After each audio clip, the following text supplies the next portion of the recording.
మోకాళ్లలో గుజ్జును పెంచి నొప్పిని తగ్గించి సర్జరీని దూరం చేసే ఫ్రీడమ్ వాక్. రామోజీరావు గారి మృతి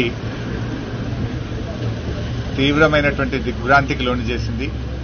ముఖ్యంగా వారి మృతి యావత్ తెలుగు ప్రజలకు మొత్తం దేశానికి కూడా ఒక తీరని లోటుగా మనం చెప్పుకోవచ్చు. రామోజీరావు గారు తన జీవితంలో ఒక గొప్ప సామాజిక బాధ్యతను నిర్వర్తించారు. అంటే అక్షరానికి కూడా ఒక సామాజిక బాధ్యత ఉందని మరి సమాజానికి చాటి చెప్పి నిరూపించినటువంటి వ్యక్తి రామోజీరావు గారు. అంటే పేద ప్రజల గొంతుకగా తన పత్రికను నిలుపుతూ మరి ఎంతో మంది పేదల పక్షాన నిలబడ్డటువంటి మహనీయుడు.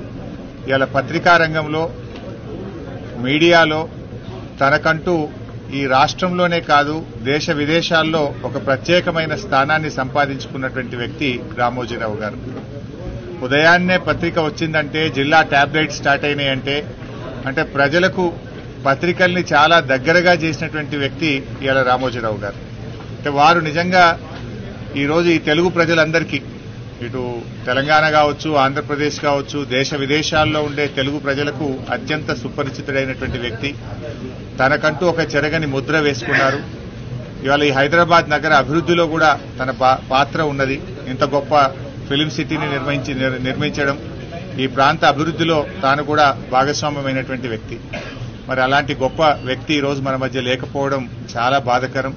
వారి కుటుంబ సభ్యులకు, వారి సన్నిహితులకు, వారందరికీ కూడా మా ప్రగాఢమైనటువంటి సానుభూతిని తెలియజేస్తూ మరి తప్పకుండా వారి పేరు, వారు చేసినటువంటి మంచి కార్యక్రమాలు ఇంకా కొనసాగాలని, ప్రజలకు అందాలని కూడా కోరుకుంటున్నాం.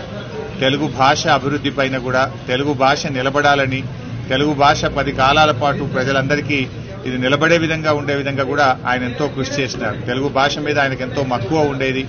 ఈ భాష పరిరక్షణ కోసం కూడా ఆయన చేసినటువంటి కృషిని కూడా ఈ సందర్భంగా గుర్తు చేసుకుంటాం. సుమన్ టీవీలో మీ పర్సనల్ అండ్ బిజినెస్ ప్రమోషన్స్ కోసం కింది నెంబర్కి కాంటాక్ట్ చేయండి.